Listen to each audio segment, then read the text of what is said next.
Okay, time to get started. Welcome to the briefing room for another event in a series of ClimateWorks webinars with today's panel entitled Growth Through Transformation, How Governments Can Unlock Investments to Achieve Climate and Development Goals.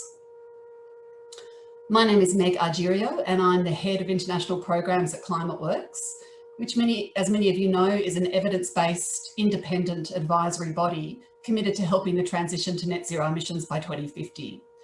And you can find out more about ClimateWorks at climateworksaustralia.org.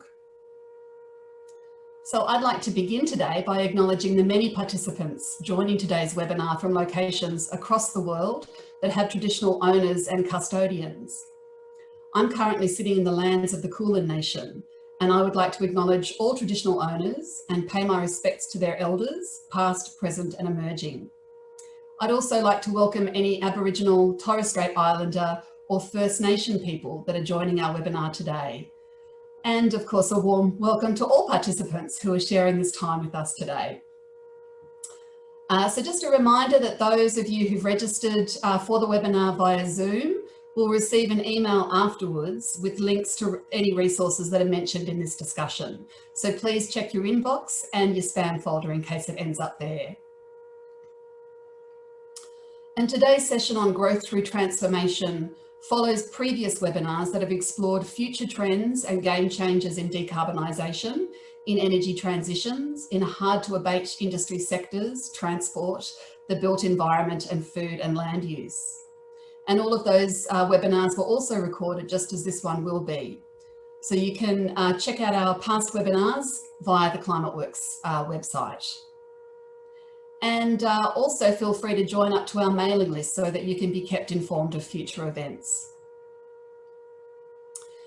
Today's event will be run as a panel discussion, and each of our 4 guests will speak for about 5 minutes and will then move on to a moderated discussion based on the questions that you share with us. So you can use the Q&A function at the bottom of your screen to send in questions at any time for the panelists. And our team working behind the scenes will collate those questions to guide the discussion in the second half of our time today. And so just before I introduce our guests, I want to provide some context for today's discussion on growth through transformation. In mid-September this year, ClimateWorks published Growth Through Transformation, an investment vision guide for climate and development, which we tend to call the Investment Vision Guide. And this Investment Vision Guide aims to support governments in developing economies to unlock the finance required to transform their economies in line with the goals of the Paris Agreement. And the developing world plays an increasingly critical role in global climate action on climate change, particularly in line with the new science that points to the significant impacts of global warming if we exceed 1.5 degrees. And these impacts are often particularly acutely felt in many developing countries. What's fantastic to see is that many developing countries are stepping up to the challenge and developing ambitious long-term strategies in line with the guidance of the Paris Agreement. As many of you will know, this decade is referred to as the critical decade. We must peak global emissions this decade to have any chance of staying below 1.5 degrees. And this, of course, requires a significant shift from business as usual for all of us, but particularly for the developing world. It's estimated that to achieve the Paris Agreement, along with the 2030 Agenda for Sustainable Development, will require about $2.6 trillion to be invested in developing countries each year over the next decade. But the developing world often also faces greater challenges in attracting investment compared to the developed world. And this is particularly true for less mature industries and technologies, the sorts of industries and technologies that are critical to achieving net zero. But unlocking this investment through clear policy and fiscal signals from governments has the potential to not only put developing countries on track to meet their commitments to the Paris Agreement, but also to be transformational in achieving broader development goals. So we're really fortunate today to have with us 4 distinguished guests to discuss these issues. First, we have Richard Baron, or if I'm going to be very Australian, Richard Barron. And Richard is Executive Director of the 2050 Pathways platform, which supports national governments, cities, states and corporates to develop ambitious and inclusive long-term low emissions development strategies. The Investment Vision Guide was developed with support from and in close collaboration with the 2050 Pathways platform. And Richard will talk today on the genesis of this work and why he sees it's needed. And from ClimateWorks, we have Guntur Sutiyono, who is our first staff member based in Indonesia and is one of the co-authors of the Investment Vision Guide. And Guntur will step through the guide to give you a sense of how the approach to transformational investment can occur. We're also really lucky to have joining us today a good friend of ClimateWorks, Dudi Rulliadi, who works closely with Diane Lestari, who unfortunately can't join us today. And Dudi is from the Centre for Regional and Bilateral Policy at the Ministry of Finance of the Republic of Indonesia.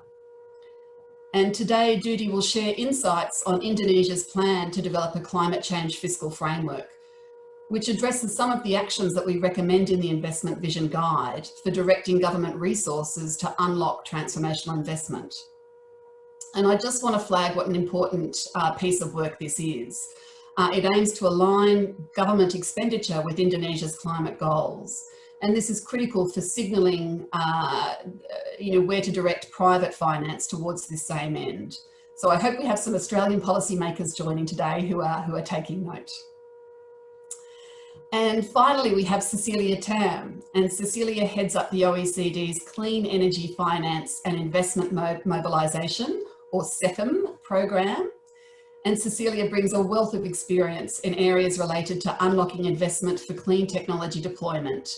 And today we'll share insights into the experience in aligning investment in the energy sector and the challenges met in developing countries.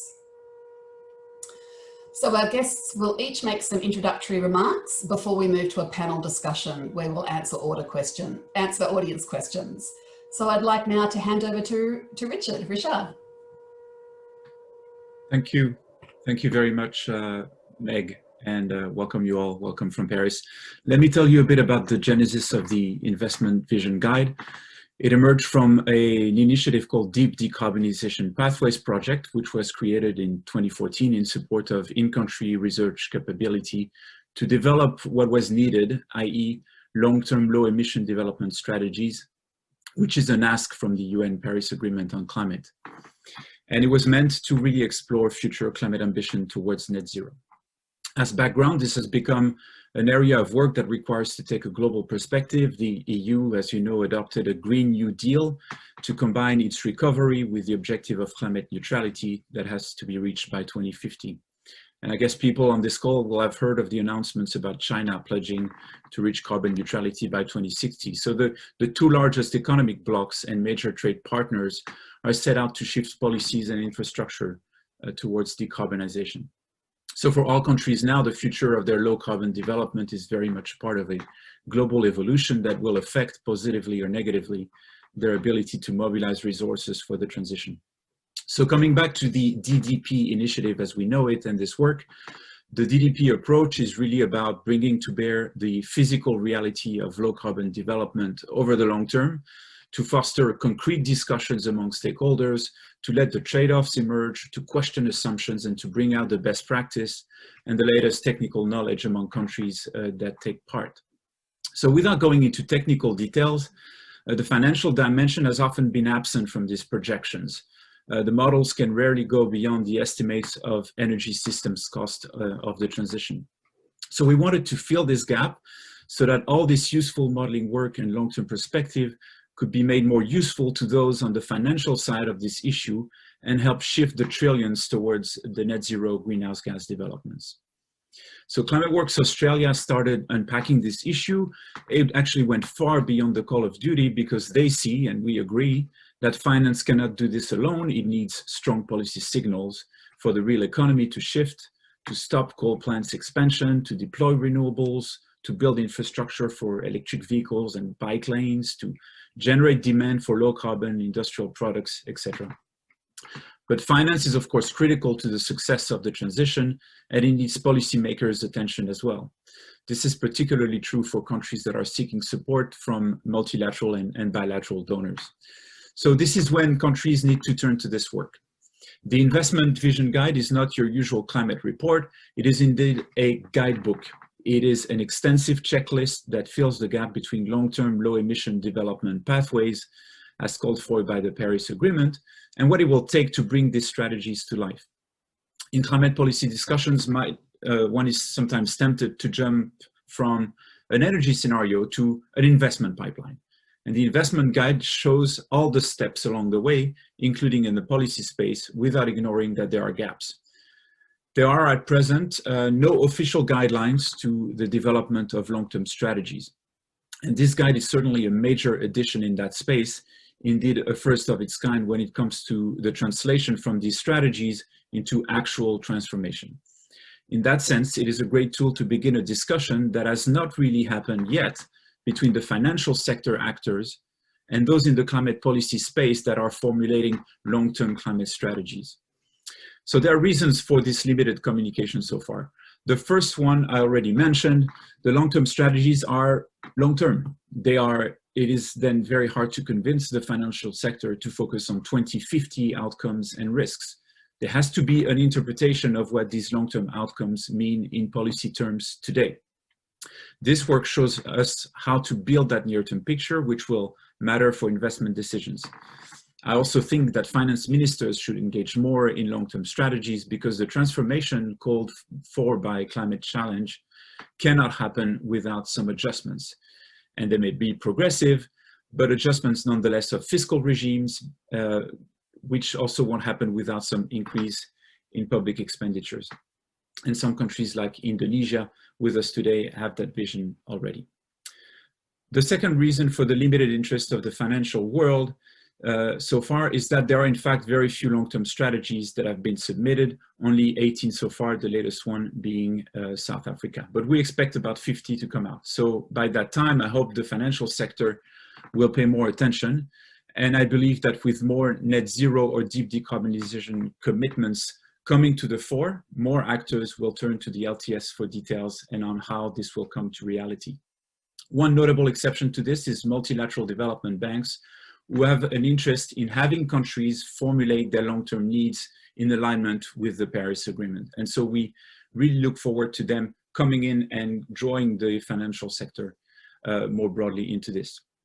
Coming back to the work of ClimateWorks Australia, I'm very happy that we now have a tool that can help countries formulate their long-term goals and translate them in near-term policy or infrastructure decisions, which will form a narrative that the financial world can act on. So let me stop here and thank the team for their great contribution on behalf of the 2050 Pathways Platform and all its partners. Thank you. Thanks so much, Richard. And as always, it's been a great pleasure working with you on this important issue. So just a reminder to our guests today, or to our participants today, that if you have questions for Richard or the panel on unlocking investment to achieve long-term decarbonisation, then please share those via the Q&A function. Okay, I'd now like to bring Guntur in from the ClimateWorks team. Over to you, Guntur. Thank you, Meg. So I'll continue on what Richard explained before. The Investment Vision Guide is a framework designed to complement efforts by countries to articulate their long-term low-emissions development strategy under the Paris Agreement. It seeks to help governments answer the question, how can we best align policy and investment decisions to achieve a prosperous and climate-safe future for all? It is aimed to assist governments in several ways. One, creating a political context that supports the transition. Two, understanding at a granular level how the transition can be achieved and what trade-offs needs to be managed. Three, ensuring policy and financial systems unlocked investment and directed towards green infrastructure and technologies. And four, identifying specific projects that catalyze the transition this decade and assessing how they might be best funded. Now, each country is different. And this guide aims to be flexible in accordance with the national context. This guide outlines a 5-part process to create an enabling environment to align public and private finance with the government's long-term low-emission development objectives. Part 1 focuses on understanding and strengthening the foundation for success, that is the political and public conditions on which to build the enabling environment for transformational investment. Part 2 help governments develop granular perspectives on the transition, generating data on risk and opportunities at a sectoral level to facilitate high-quality policy and investment decision-making. Part 3 evaluates the barriers and preventing governments, and the private sector from deploying low-carbon technologies and finance at scale, and suggest how these can be overcome. Part 4 details a process for formulating policies to mobilize technologies and markets for the transition ahead, and to facilitate the readiness of the financial sector for foreign and domestic investment. And finally, Part 5 draws on the analysis undertaken in the previous parts to map out where and how to most effectively deploy public, private, and development finance over the coming decade. My final note is each part contains multiple activities. I wouldn't go into the detail of these activities, but basically parts and activities are described in a logical and cumulative order, but can be deployed in the order that best suits the users.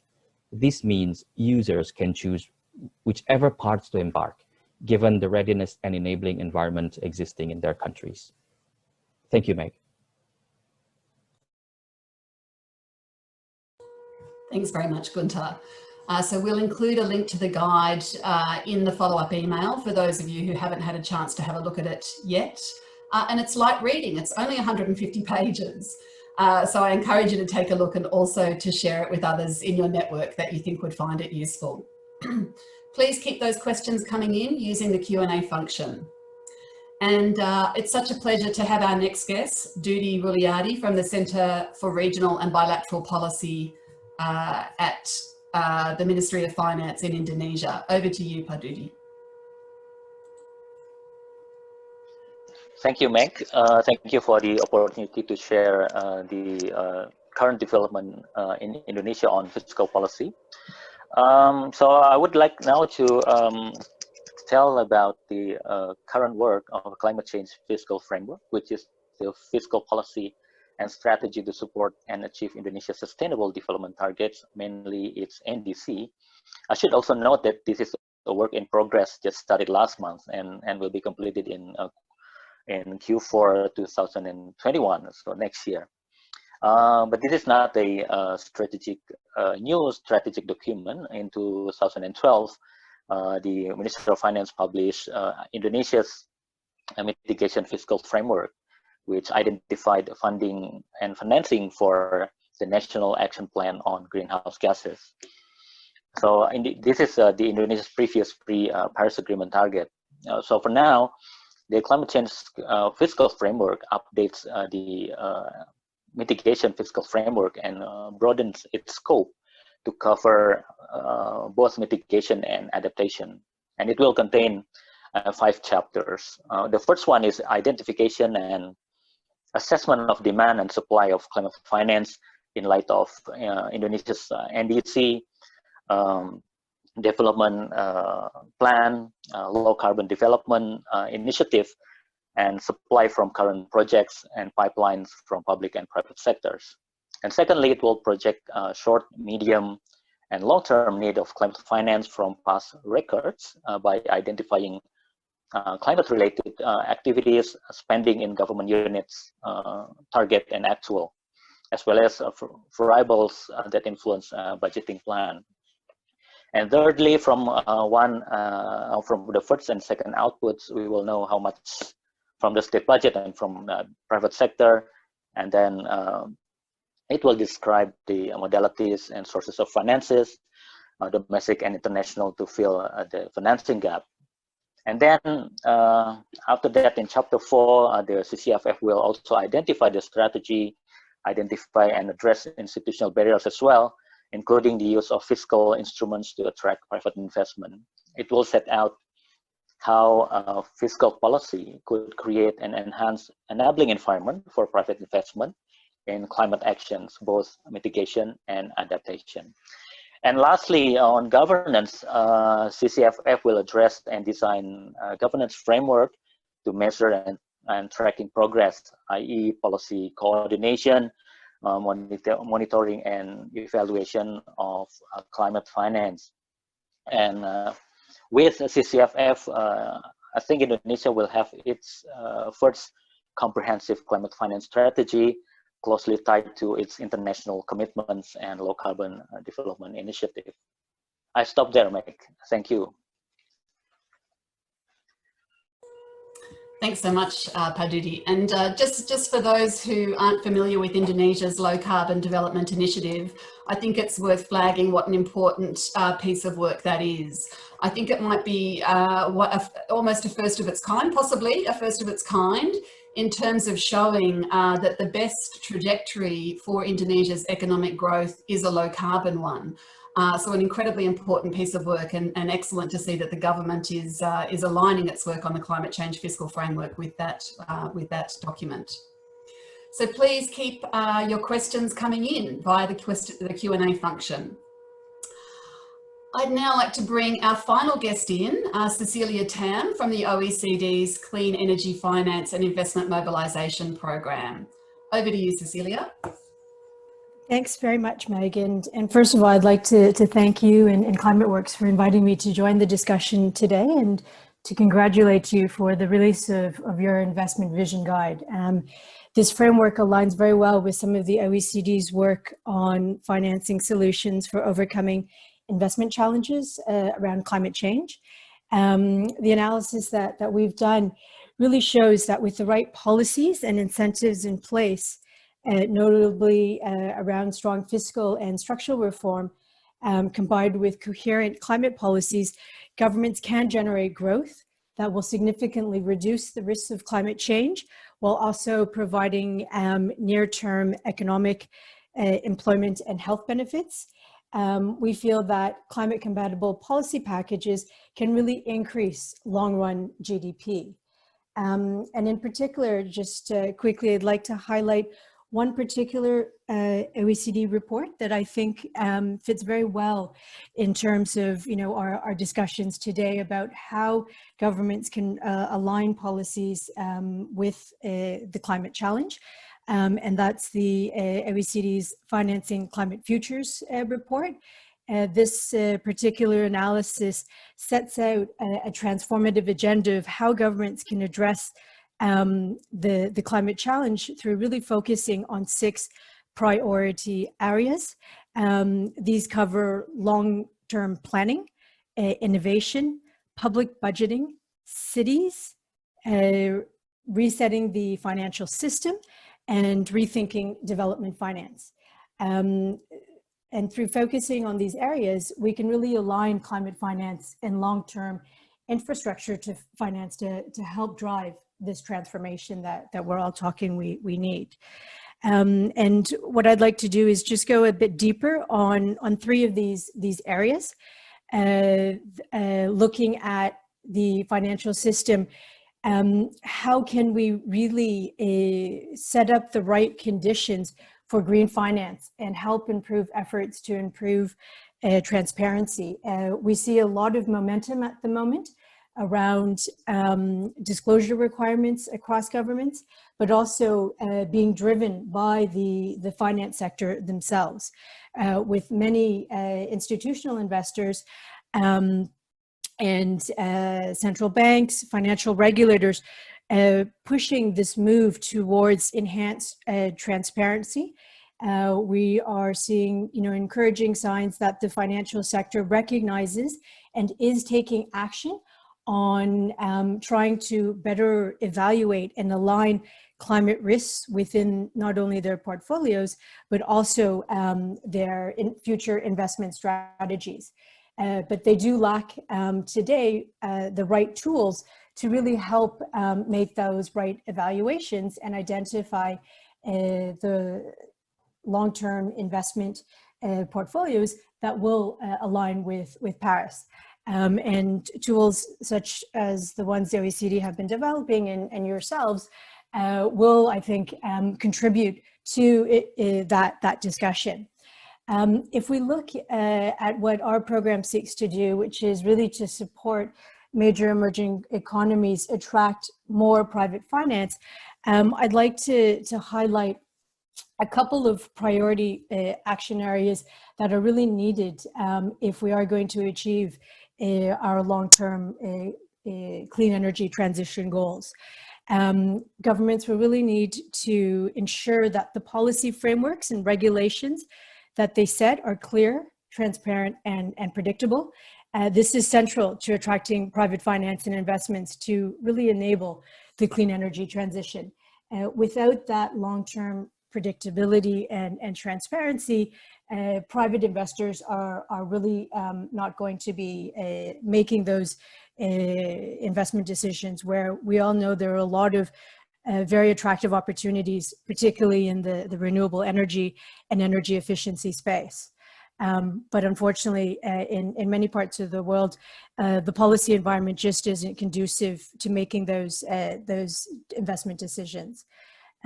We also need to develop the right types of financial vehicles and mechanisms, including blended finance structures that can really unlock the trillions held by institutional investors.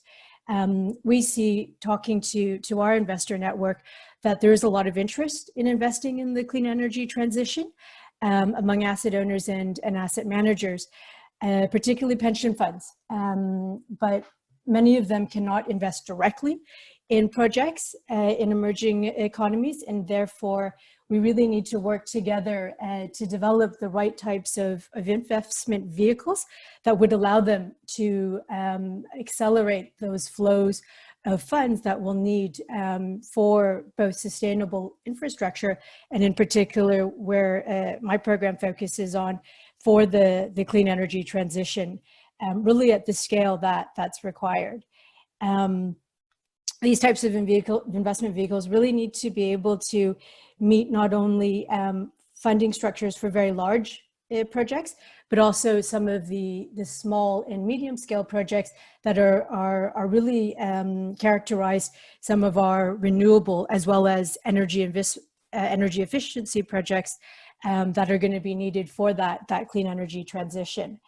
And we also need to look at the development of innovative business models and the creation of targeted financing mechanisms, including options of fintech that can really help address high transaction costs, particularly for smaller projects.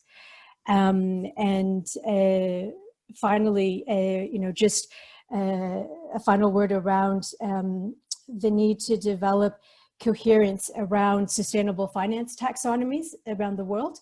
We know that many governments, really led by, I think, what's been happening on the EU taxonomy, are paying greater attention to the financial regulation in country and how they can better guide their banks and financial sector to integrate climate risks within their regulation, but also encourage more sustainable investments from their banking sectors. But one mention here is that for countries who want to be able to attract foreign direct investments from countries, particularly the EU or other OECD countries, as they set their taxonomies, they will need to consider the taxonomies of other countries, because investors from those jurisdictions will need to align with those rather stringent conditions or taxonomies, for instance, that we have seen in Europe. And with that, I'd like to end sort of my remarks for today. Thank you. Thanks so much, Cecilia. So just a final reminder, if you have any questions for any of our panelists in relation to anything that they've talked about today, then please do share your questions via the Q&A function. All right, I'm going to turn to our first question now. I'd actually like to start by asking for our panelists to share a little bit more specifically about the role of government in unlocking private sector investment. You know, what is that role for government and how does this work? So Dudi, I wonder if you have some thoughts on this that you would like to share. Thank you, Meg. Well, the government, of course, has a main duty to provide a policy and regulatory framework for private finance to happen. And in the context of Indonesia, I think we have done several policy reform on that. Incentives, of course, we will have other incentives in plan. Also, as I said in the framework, I think the fiscal policy itself should be aligned with the Indonesia's NDC target, and we are doing that at the moment. Thank you, Dudi. Yes, I agree. Fiscal policy has a really important role to play in signalling where both the government intends to invest and also where the private sector therefore should follow. Cecilia, I wonder if you have anything in addition. You talked previously about the importance of long-term signals. Would you like to add anything more in relation to the role of government in unlocking private sector investment? Sure. I mean, just to reinforce that, if we're looking to attract private sector investments, setting conducive and transparent signals and policies is really the central point. Investors are not going to be willing to take undue risks.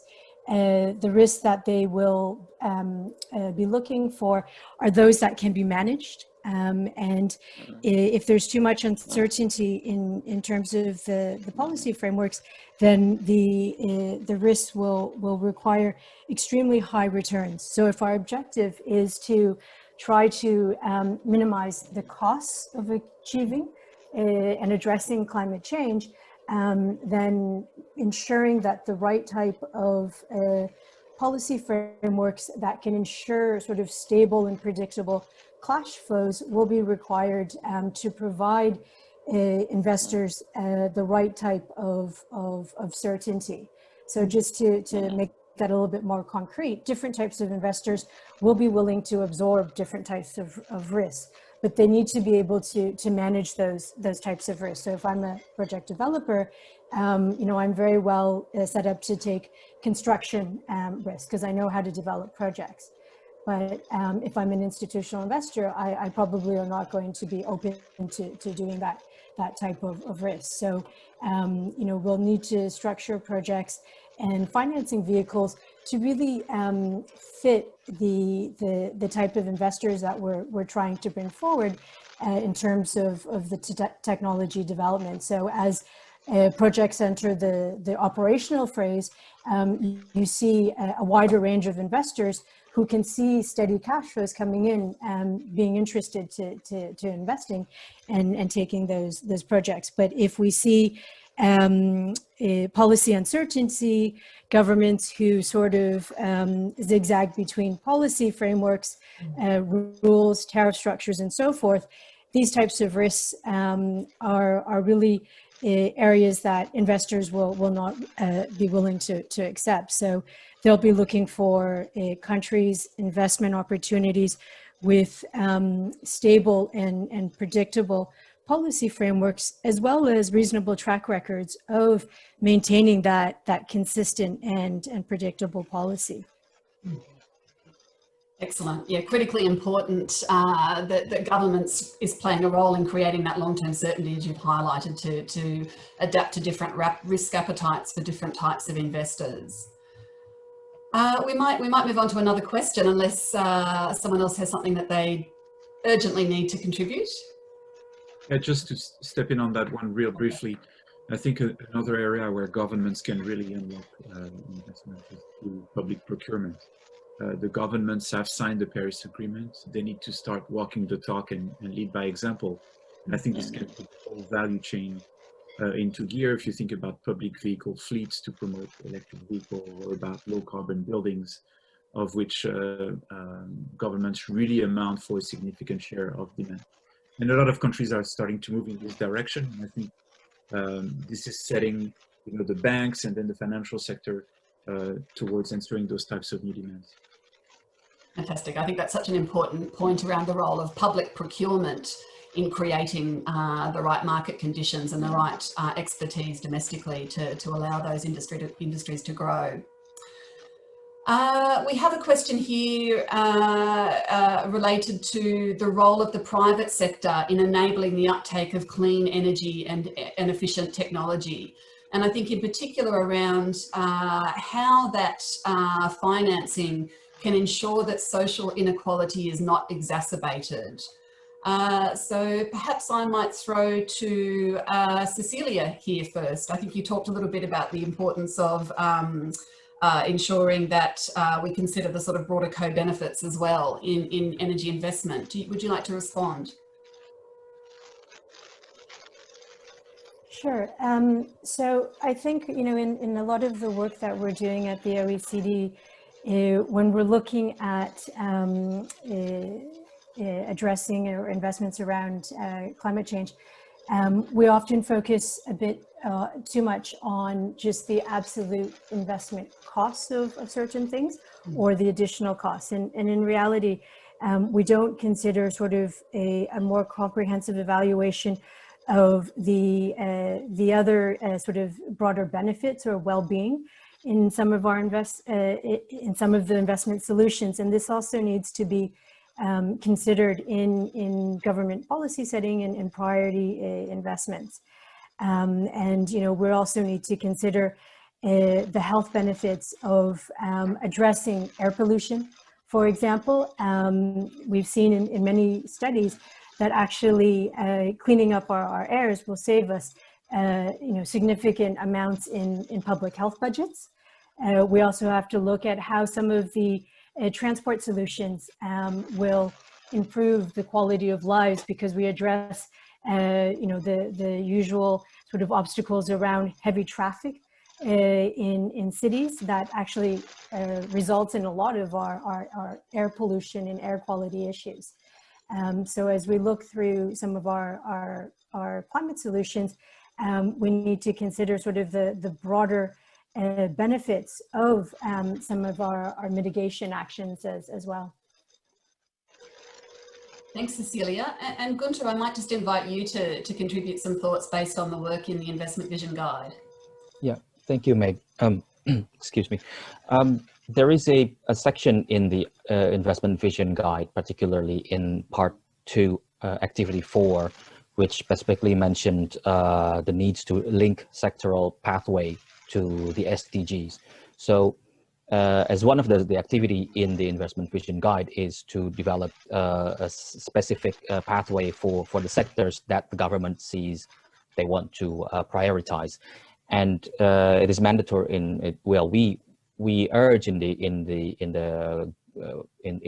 Investment Vision Guideline Investment Vision Guide to link that to the SDG, the country's SDG targets. Now, this could look, for example, analyzing or looking into the potential co-benefits from existing priority, or from the priority that the government would want to emphasize. But also the trade-off, potential trade-off that could emerge from that priority. So the Investment Vision Guide is basically provide that space for discussing the potential, both positive in terms of co-benefit from the effort, but also the potential trade-off or negative impact from the priority. But the important thing is that it needs to be linked with the country's SDG targets. Thank you, Meg. Thanks, Guntur. And Richard, I guess I'm just interested to hear from your perspective on how much the countries that you're working with are considering this sort of social development aspect in the long-term strategies that they're developing. How much are they accounting for that in the focus of the work?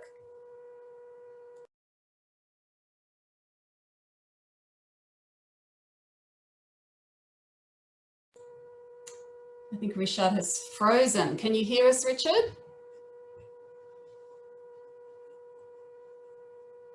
Okay, we might perhaps leave that there then, and we'll move on and wait for Richard's signal to improve again. So we have another question here around the role of government. Is it the role of government to legislate climate change policy, or simply to create a legislative environment to allow private companies to achieve sustainable targets? So you know, how much of a stick and how much of a carrot should the role of government be in relation to addressing climate change? And I might invite Pak Dudi to respond first, based on your perspective from within a government. Yes, we do have ratified the Paris Agreement, and it serves as the basis for the government to then implement the regulation. I understand that at the moment we are still doing some assessment of what kind of implementation regulation should be enacted. But one of the implementation of that is currently the government, for example, now is discussing the regulation on carbon pricing at the moment, and of course on SDG we have a presidential regulation on SDG. And come back to my point that we are still in the discussion of the implementing regulations for the Paris Agreement, and I think that's quite enough for us to then look at the sectoral issues from that.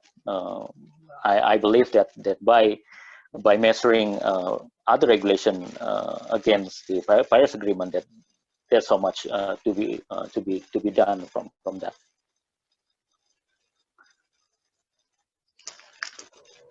Thanks, Pak Dudi. And I think, Richard, you're back with us again. You froze for a moment there.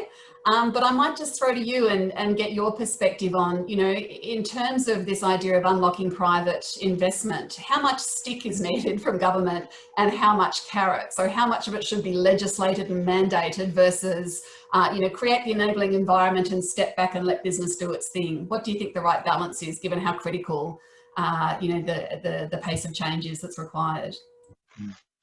I think your last point is indeed the one. I mean, the pace that we're considering now to actually make the transition requires, whether we like it or not, some potentially significant stranding of assets.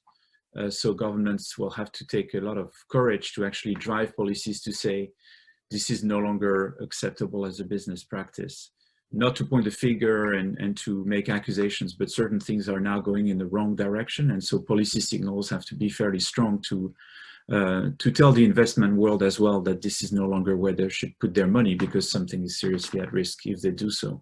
I think, to pick up on your earlier question about the social dimensions, this is something that in some cases, yes, companies will, you know, take on themselves to actually retrain workforces and bring them along in, let's say, moving from internal combustion engine to electric vehicles.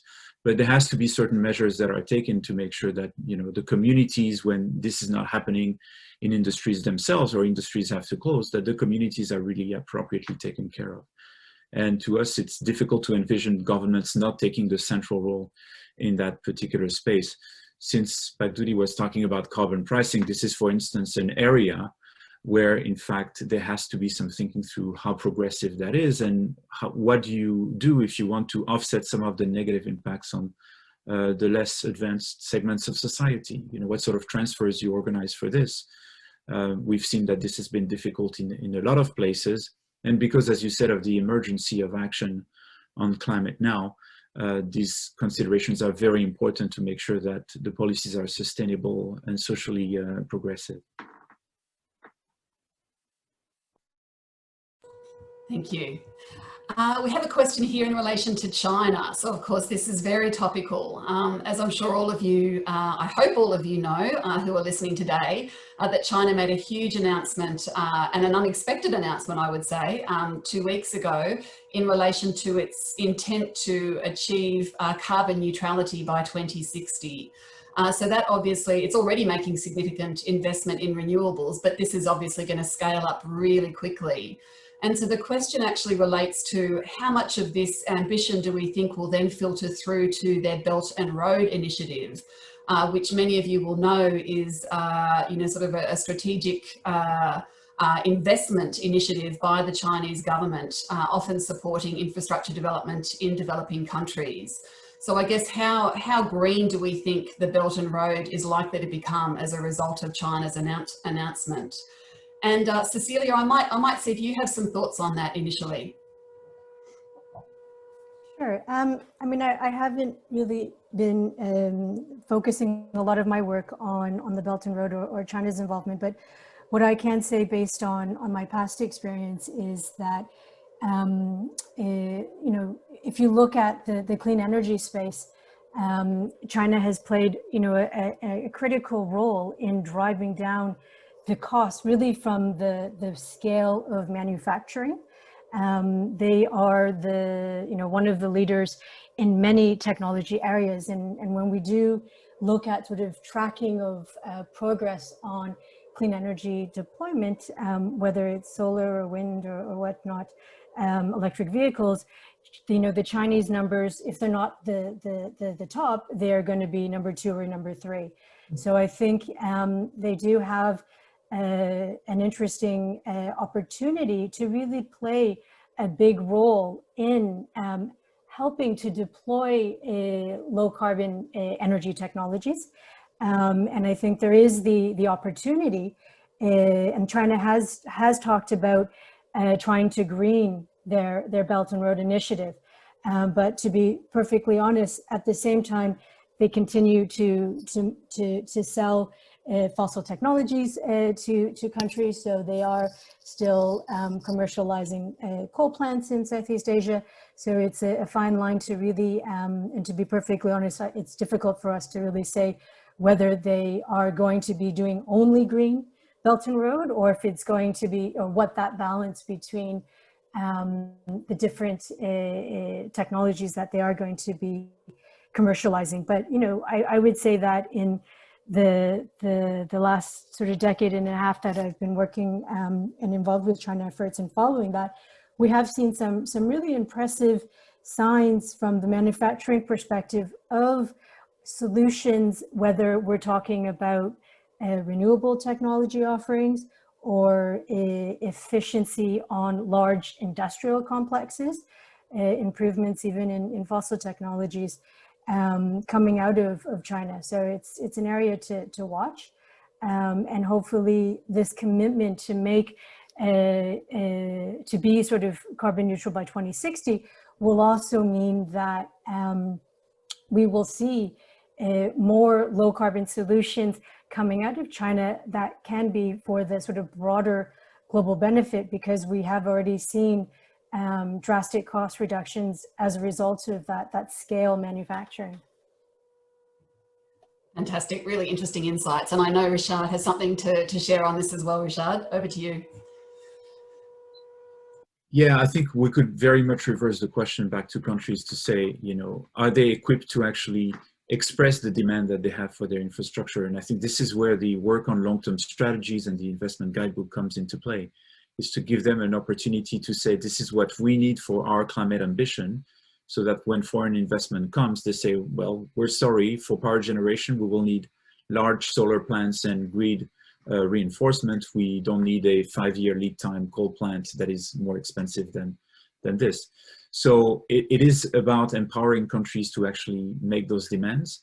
But I should say that, you know, from now on, the carbon neutrality metric will apply to all sorts of flows coming in and out of China. And it's important that people monitor and be alerted to these, because it is, in fact, not fully acceptable to have, you know, countries focusing on their own clean development and exporting their dirty technologies. And this doesn't just apply to China, it applies to many other countries.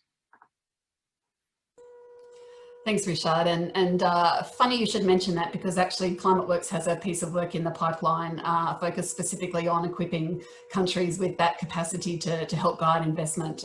So it's a bit early to announce anything, but I'll share something with you offline on that. Okay, I think it's time for our very last question here. And this actually relates to the idea of drawdown.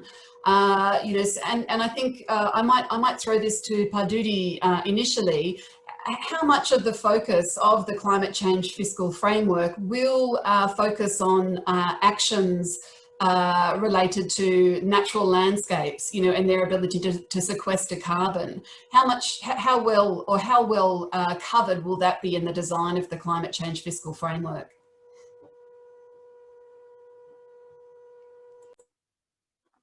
Thank you, Meg. I can't say much for that, but as I said earlier, the CCFF will cover all sectors. And of course, energy will surpass the emission from forestry in the next future, and that will also the focus of the CCFF.